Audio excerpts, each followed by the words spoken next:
welcome back to my channel. My name is Emmy and today we're going over chapter 3 of Cold Front, the Winter Soldier story. I only did one chapter because I don't know why chapter 3 felt so heavy. Like it wasn't even a long chapter, but there was so much information. So in the previous 2 chapters, we were set in 1954. In chapter 3, we're set back in 1941. The first name we see is Bucky, and a new name, Commander Crawford. And from the first page, it just seems like Crawford and Bucky have like a past. It doesn't really say much about them. Just that Bucky stole his Cadillac to take a girl swing dancing, or that he never finished any of his homework. Or, and this is important, that Bucky had forged enlistment papers to slip in the camp roster, forging Commander Crawford's name on it. So Crawford calls Bucky into his office, and so Crawford is sitting at his desk, and he has a crossword puzzle in his lap, and he asked Bucky, what's a 9-letter word for a formal rebuke or warning for bad behavior? And Bucky's like rolling his eyes and very annoyed. And so Crawford says it starts with an R. He says, so long as I have Duke Ellington's hit song Black Little Words, right? To which Bucky corrects him and says 3 little words, and says his father used to sing it to his mother in the front seat of the car when he and his sister were tucked in the back. And I don't know why Crawford calling him James did something. I was like, so then Crawford starts to ask him about a grift, or like a hustle that Bucky is doing, and he knows that it's Bucky. Crawford is basically saying, I've had people come up to me and say that a young man is going around buying things or taking alcohol, candies from businesses. Crawford says, and when he asked one of the other boys about it, they said they had a company of kids sneaking into town for them and picking up the contraband goods they can't get on base.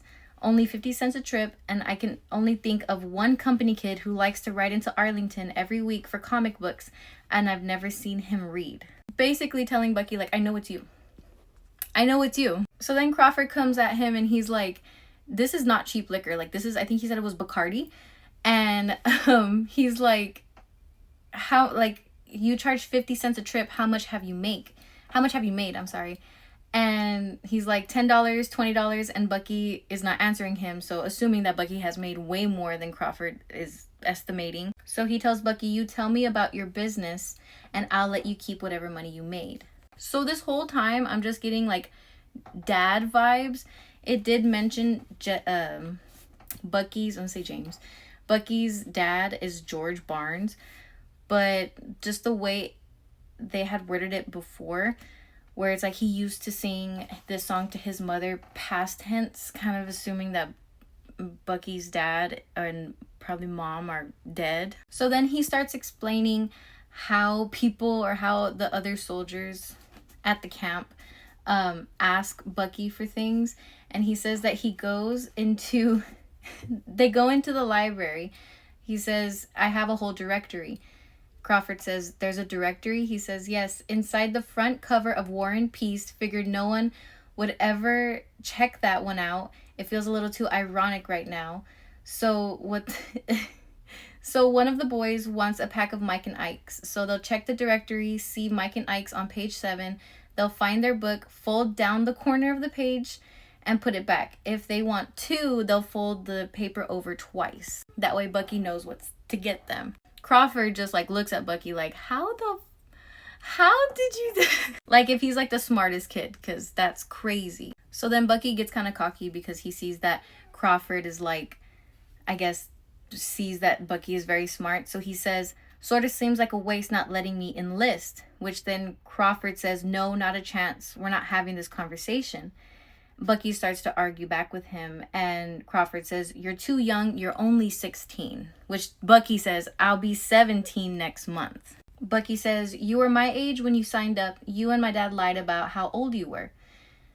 Crawford says, your pop and I also put firecrackers in our neighbor's mailbox, so we aren't exactly examples of good judgment.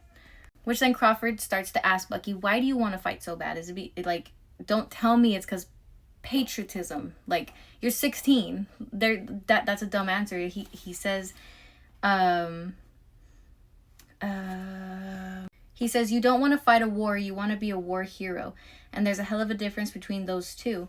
Play stupid games, win stupid prizes as your commanding officer, and Bucky cuts him, and this is where it starts to get kind of sad. Bucky cuts him off and says, you're not my commanding officer, and says, and you're not my father either. Crawford then tells him, you're right, I'm not, but I'm as close as you've got to either, so shut up and listen to me. He then tells Bucky, if you're so keen on helping with the war efforts, you'll take every cent that you made off of that scheme and use it to buy defense bonds. Defense bonds are basically like a debt or like money donated to the government to finance military operations. So then we get a little bit into Bucky's story. Bucky is homeschooled, and on page 47, Crawford is like, maybe you should go back to school instead of hanging out at the barracks or on base the entire time. And Bucky says, I'm not going back. He says the single term of high school he tried after his father had died had been a series of compounding humiliations, basically because Bucky didn't understand what was being taught. I think the death of his father kind of took over him, so it like school was like an afterthought. He was just too much in his feelings. It says that he would take remedial classes, which is like the lower of the classes. He'd already been in classes a grade lower than everyone else his age, and even then he couldn't keep up, so he'd stop trying. Homework was easy to ignore. Outside of the bedroom window, hearing the yells of the drill sergeants and the tandem clomp of heavy boots on the dirt were more appealing than stumbling through the scarlet letter. So then on the next page, on page 48, we find out that Crawford is his legal guardian because both of Bucky's parents are gone. This is where I got sad.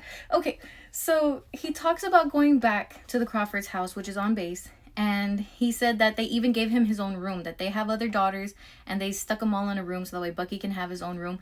But Bucky preferred to sleep in the barracks with the soldiers instead of a house full of a family that wasn't his, no matter how many times they insisted they were as good. Some days, their earnest kindness only reinforced how poorly he fit with them, like an extra book jammed into an already packed shelf. It says what he felt was trapped, a goldfish in a teacup.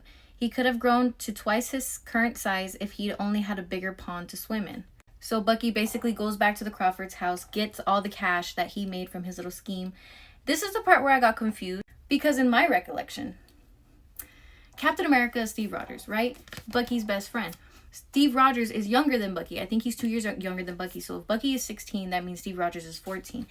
It says he crossed to the self-defense bond collection bin because he's going to turn in the money. A color poster above it proclaiming, "You serve by saving," accompanied by an illustration of Captain America grinning with one hand fisted in his hip and the other smashing through a flag. What do you mean, Captain America? I thought Steve Rogers was Captain America. What do you mean?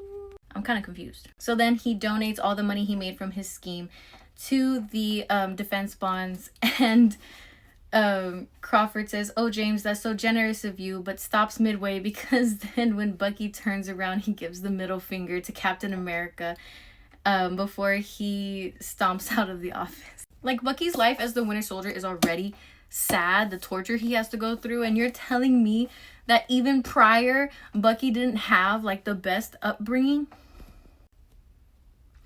All I'm gonna say is, in Avengers Doomsday, leave him alone. He better live. In Secret Wars, he better live. Let my man retire with his kitty cat Alpine, and just don't talk to him. Leave him alone. He's 110 at this point. But that was the end of the recap of chapter 3. On Friday, I'll have chapter 4 read and annotated. But yeah, if someone can clarify that whole Captain America, that'd be great. Thank you for stopping by. See you in the next one. Bye!